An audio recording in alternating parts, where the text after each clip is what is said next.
Bonjour les Verseaux et bienvenue pour votre guidance de la première quinzaine du mois de février 2025. Donc j'ai mélangé les cartes en amont et je les pose maintenant. Alors, dans un premier temps, je voulais vous souhaiter un très joyeux anniversaire à toutes et tous ceux dont l'anniversaire est passé, tous ceux dont l'anniversaire est à venir.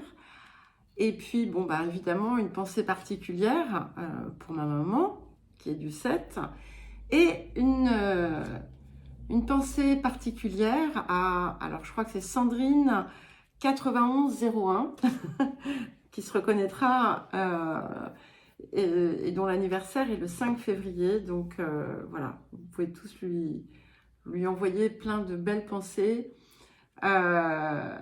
pour ce jour-là.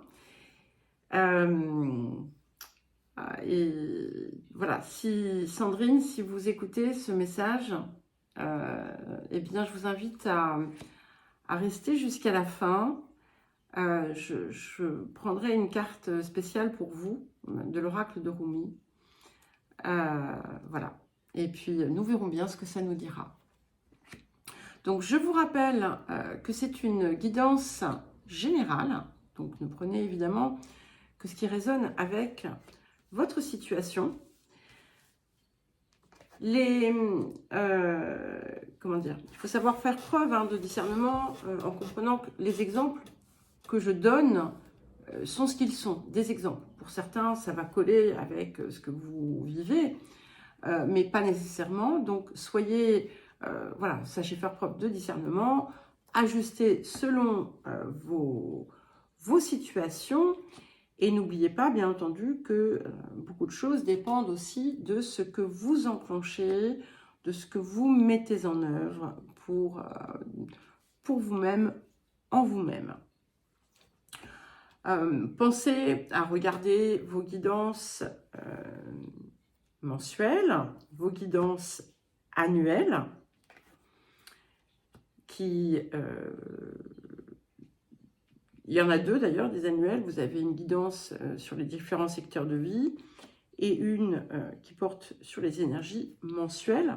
Vous avez également les messages lunaires et en ce qui concerne les messages de nouvelle lune, eh bien, ils portent sur l'intégralité du mois lunaire. Et vous avez également un nouveau format de guidance voilà, une guidance autour des chemins de vie et de l'année personnelle de chacun. Voilà. Et nous allons pouvoir commencer notre guidance. Alors, c'est intéressant parce que on est sur une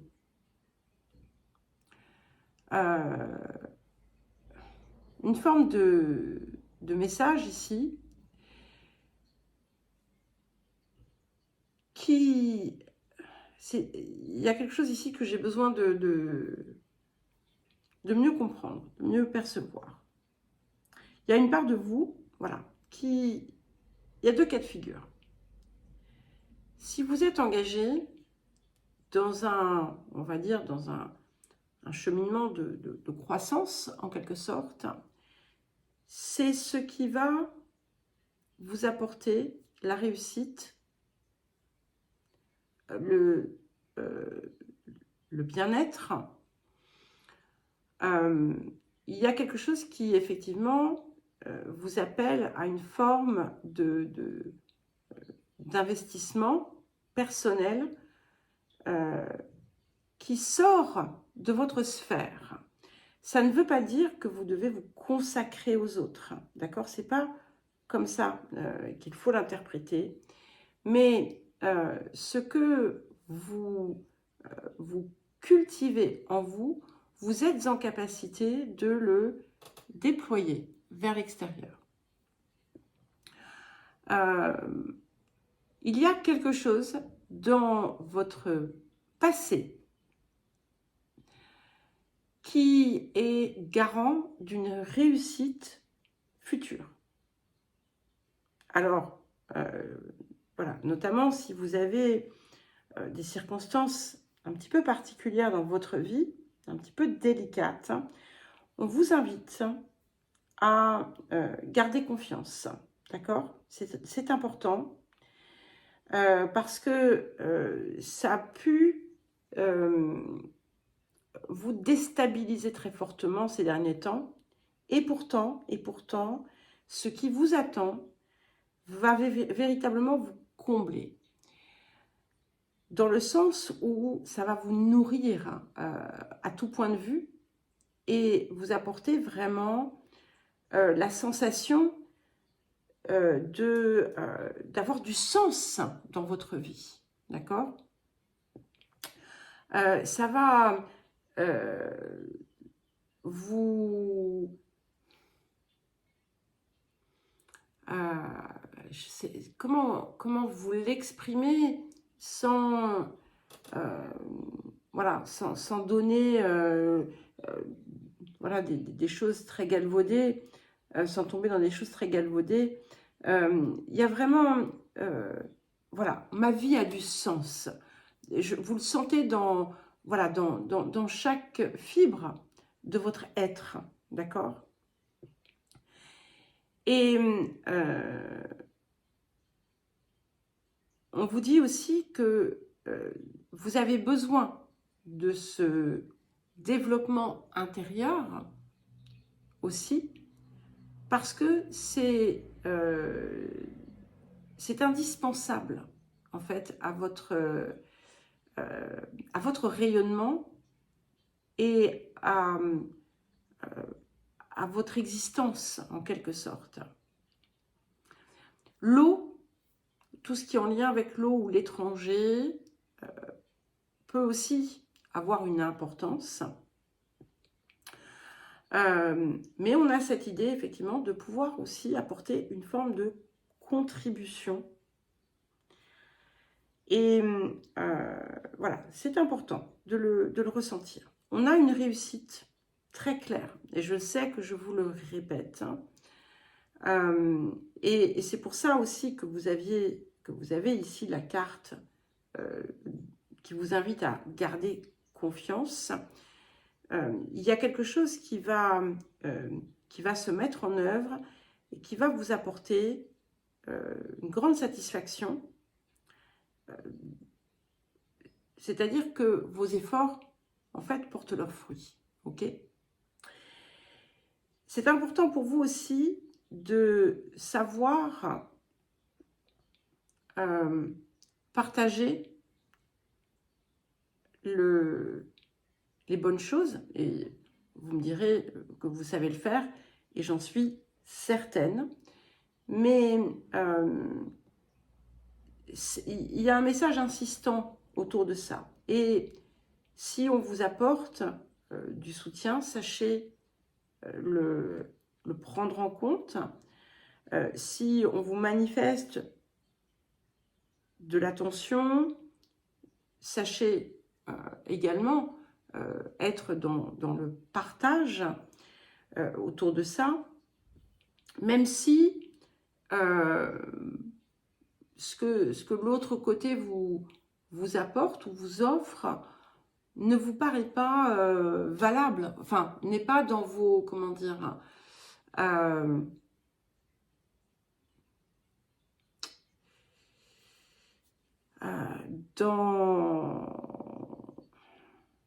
dans vos attentes, ou si ça vous paraît inimportant ou inintéressant, comprenez que ça vient du cœur et que c'est important de le reconnaître pour ce que c'est, d'accord ? Il y a l'idée vraiment de partage de quelque chose.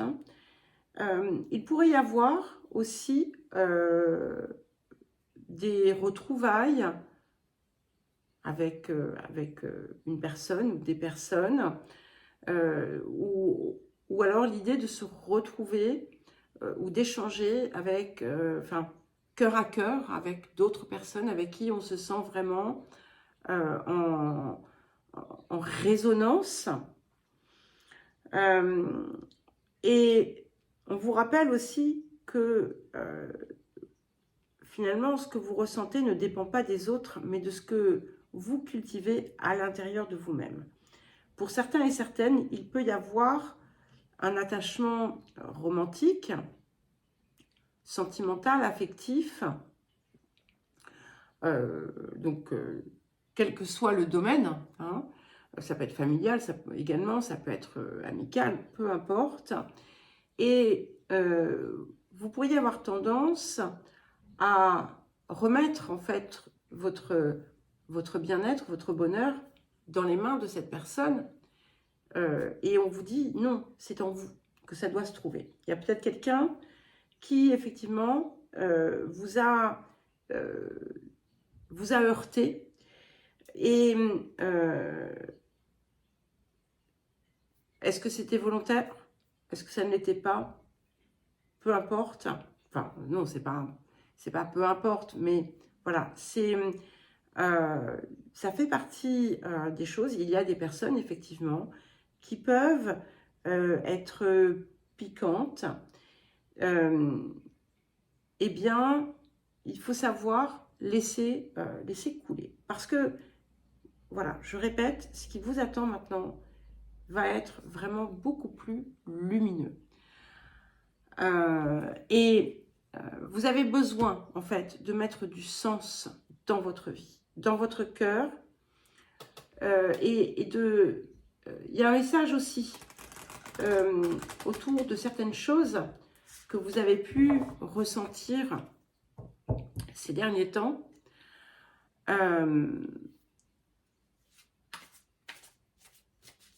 Où des personnes, ou une personne, peu importe, qui était voilà, d'apparence charmante, etc., a pu, c'est un exemple, a pu vous heurter.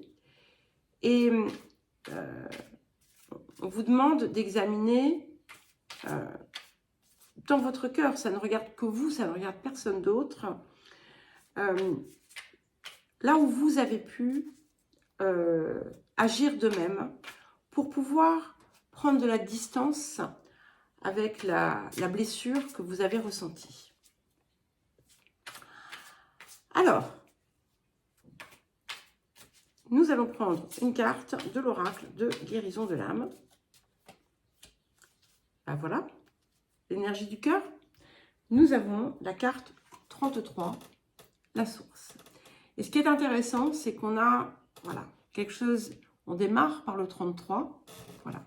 Ce fameux poisson qui dit que voilà, vous êtes quand même dans une voie d'expansion et de réussite, surtout si vous intégrez vraiment pleinement votre part de résonance.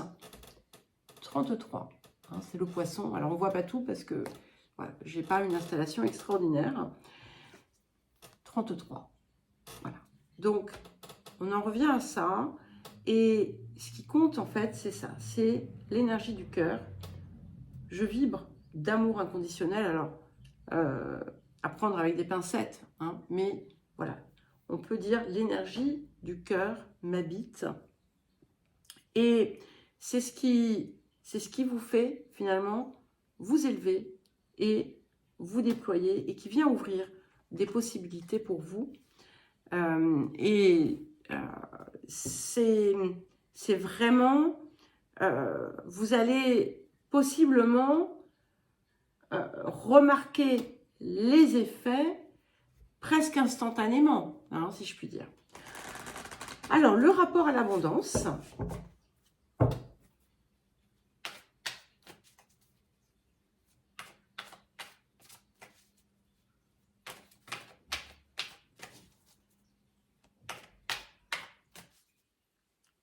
Et puis, voilà, ce que je disais tout à l'heure autour des... Parce que je fais attention quand je parle de miroir, parce que j'ai heurté très fortement un Verseau, et vraiment, je crois que c'est Marianne.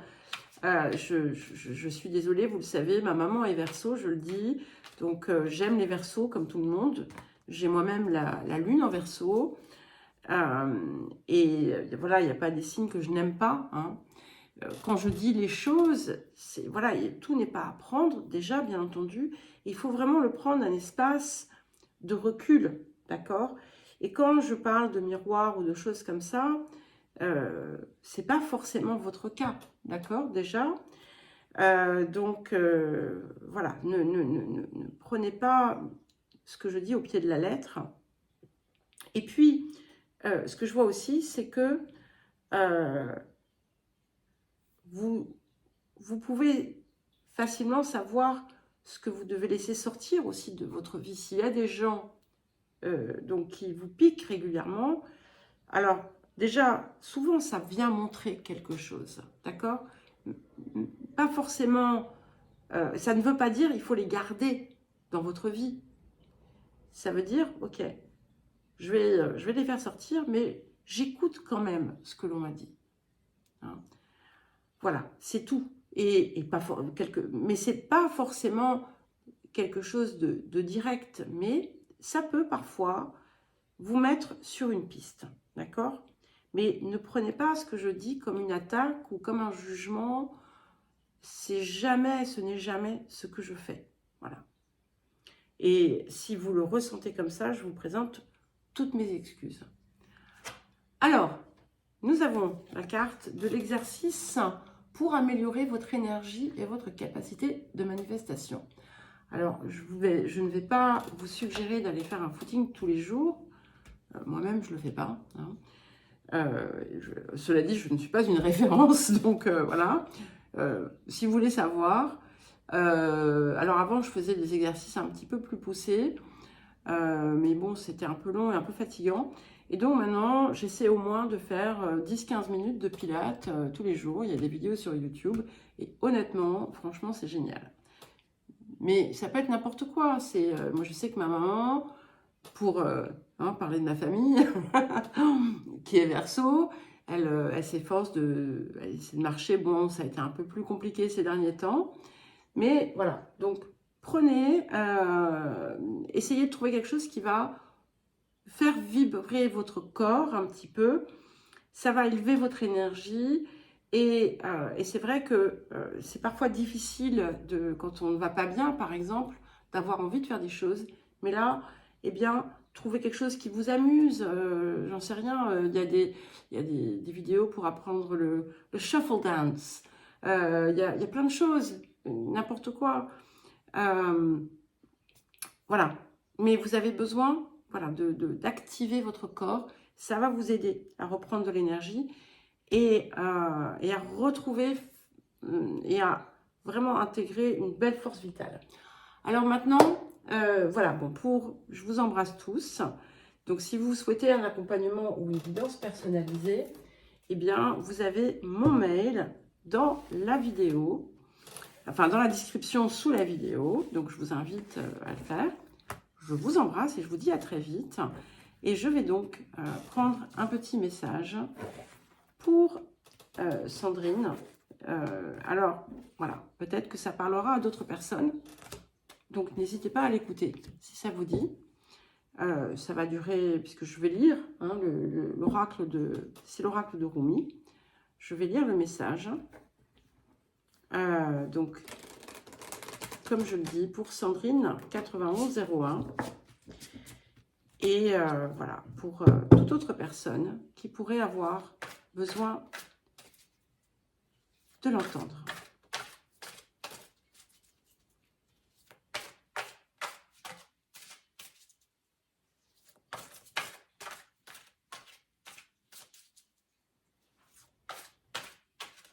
Et comme je vous ai dit, Sandrine, si vous le souhaitez, voilà, vous pouvez, si vous avez besoin de parler, vous pouvez m'envoyer, m'expliquer, voilà, ce qui se passe, si vous avez envie.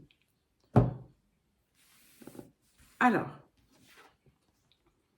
nous avons la carte 2, donc, qui s'appelle la passion intentionnée. Une très jolie carte que je vous montre ici. Hein. On est dans une énergie de cœur, c'est rose, rouge, rose. Et je vais vous lire le message de cette carte. L'amour, comme la vie, coule à travers le cœur. Savoure le flux et surtout ne dis rien. Alors c'est un petit peu long, hein, mais voilà, on a le temps. Tu veux trouver ton chemin, réaliser ta destinée divine, connaître la raison de ta présence au sein du corps sacré de la terre-mère. Ton corps cherche un sens plus profond. Il veut savoir avec certitude quelle mission sacrée lui échoit pour cette vie. Ton cœur veut savoir pourquoi tu es né, quel est ton but dans la vie. Eh bien, sache que la réponse à toutes ces questions est l'amour. Je t'apporte la réponse directement venue du cœur de l'univers. Sois follement passionné. Fais ce qui touche ton âme, même et surtout si cela te gêne. Car qu'est-ce que vivre pleinement, sinon s'ouvrir au lieu de résister, se déchaîner au lieu de rester sagement assis dans sa zone de confort. C'est ainsi que l'on répond au divin bien-aimé qui nous invite à nous approcher de lui. Alors je t'appelle. J'appelle celle qui est au-delà de ton mental, celle que ton cœur connaît, celle qui ne peut pas refuser la vie. Et je sais que ça va vous parler, Sandrine. Et à cette part de toi-même, je pose la question suivante. Qu'est-ce qui éveille les passions de ta nature? Quand tu auras trouvé la réponse, fais cela, sois cela. En progressant sur son chemin spirituel, on fait grandir sa capacité à servir la vie, à servir l'amour, à faire honneur à l'humanité, en apportant une contribution unique, rendue possible par la qualité particulière, propre à la lumière de notre âme. Chaque lumière a sa propre beauté. Chacune a une mission particulière à accomplir sur le chemin divin de la vie. Pour nous aider à ne pas l'oublier, au cas où nous serions trop distraits par les souffrances et les tensions, par exemple, l'être humain est doté d'une sorte de pense-bête innée. Ce pense-bête, c'est la passion. On pourrait penser que la passion n'a pas vraiment de rôle pratique à jouer. On pourrait craindre qu'elle ne nous offre aucune garantie de réussite et qu'elle risque même de nous écarter d'une vie stable et équilibrée. Il s'agit là de craintes courantes dans nos sociétés modernes, mais totalement injustifiées. La vie soutient tous les êtres en fonction de leur véritable nature. Elle donne aux oiseaux l'air dans lequel ils volent. Elle donne aux poissons l'eau dans laquelle ils nagent. Aux plantes, elle donne la lumière des plaines ouvertes ou l'obscurité des forêts tropicales, en fonction de ce dont elles ont besoin pour se développer. Une infinité variété de fleurs s'épanouit dans les divers environnements de la planète. Les abeilles ont des ailes qui sont certes petites, mais assez puissantes et rapides pour permettre à leur corps de voler. Chaque élément de la création est doté de ce qu'il lui faut pour devenir ce qu'il doit être, pour accomplir sa destinée unique. Il en va de même pour l'humanité. Chacun d'entre nous a dans le cœur quelque chose qui fait sens à ses yeux. Et peu importe si cela semble insensé, nous sommes faits pour être ce que nous sommes, pour servir fidèlement la vie, en faisant honneur à la vérité de notre nature, celle qui éveille en nous la passion, et pour laisser la vie nous offrir un soutien naturel, accordé à notre nature authentique. La difficulté n'est pas de donner vie à nos passions authentiques, car la vie soutient ce développement, mais d'apprendre à se détacher des formes qu'elles prennent. On peut avoir du mal en effet à se libérer de l'envie d'être ce que l'on n'est pas. Pourtant, c'est bien ce que la voie divine de l'amour nous demande. Prendre conscience, puis désapprendre le jeu de rôle que nous jouons quand nous tentons d'être un faux moi. Le but est tout simplement d'aimer et d'accepter notre véritable moi, même s'il faut parfois lutter pour se rappeler qui nous sommes vraiment. Heureusement, ce retour vers la passion authentique comporte aussi une part de plaisir qui peut rendre agréable le processus de découverte de soi. Malgré la douceur de ce retour vers un moi authentique, il faut se montrer courageux. Il faut oser croire qu'on est à la hauteur, qu'on n'est pas imparfait, qu'il ne vaudrait pas mieux être comme ci ou comme ça, ou comme telle personne voudrait que l'on soit. Il faut être assez courageux pour ne pas croire à la culpabilité ni à la honte, et assez audacieux pour ne pas avoir peur de notre passion. en plongeant dans nos profondeurs à la découverte de ce qui nous fait vibrer, de ce qui nous donne le sentiment d'être vraiment vivant. Il faut tâcher de rester ouvert et curieux, sans porter de jugement de valeur. Ce cheminement peut commencer de façon discrète, avec l'impression de chercher dans le noir et la crainte, de ne jamais apercevoir ce rayon de lumière, plein de sens, que l'on espère trouver. Au début, ce but passionné sera peut-être à peine perceptible parmi tous les « je devrais »,« je ne peux pas » ou « je dois » de la vie. Mais si l'on reste fidèle à la voie, cette lumière gagne en clarté et la passion se révèle à nous-mêmes comme une évidence, comme quelque chose d'aussi essentiel que l'air que nous respirons. On aura alors l'impression qu'il est impossible de vivre sans elle et l'on se demandera comment on a pu se passer d'elle pendant toutes ces années. Elle brûle si fort dans nos cœurs qu'il n'y a plus aucun doute possible. Nous devons vivre ce désir, cette passion, ce but. Sinon, ce sera le dépérissement, la négation de la vie elle-même. La passion doit l'emporter et elle l'emportera. Cet oracle t'apporte de la guidance. Tu es en train de découvrir le but profond de ta vie. Ta passion se révélera bientôt dans toutes ses nuances et sa beauté. Si certaines parts de ta vie se délitent, ou si elles semblent ne pas fonctionner comme prévu, ce ne sont que les symptômes de cette révélation passionnée. Sois ouvert et curieux face à ce qui émerge de ce démantèlement. Tiens-toi prêt à entamer dès à présent un grand voyage intérieur. Tu es assez forte pour laisser derrière toi ton besoin d'approbation extérieure et trouver la confiance en toi-même. Au bout d'un certain temps, assez rapidement d'ailleurs, ta beauté intérieure se révélera au grand jour et tu seras reconnu pour ce que tu es vraiment. Mais pour l'instant, mon amour, plonge dans tes profondeurs, fais preuve d'audace et sois déterminé à honorer ton cœur. C'est ainsi que ta passion profonde pourra se révéler à toi-même et finalement parvenir d'une façon toute naturelle à trouver son expression sacrée dans le monde. Si tu caresses de grands rêves, si tu t'es récemment découvert un nouveau talent ou un but dans la vie, cet oracle vient à toi comme une confirmation. Laisse-toi guider par ton enthousiasme. Il te conduira vers la vérité de ton cœur, vers un chemin de vie plein de sens et toujours passionné. Voilà, bah écoutez, je pense que, ma chère Sandrine, je pense que c'est un message qui pourrait s'adresser à tous les Verseaux, puisque ça vient renforcer un petit peu ce qu'il y avait dans la guidance. En tout cas, vraiment, je vous souhaite de raccrocher le wagon, voilà, parce que vous le méritez. Alors, je vous souhaite encore une fois un très joyeux anniversaire. Je penserai à vous le 5. Et je vous embrasse et je vous dis à bientôt.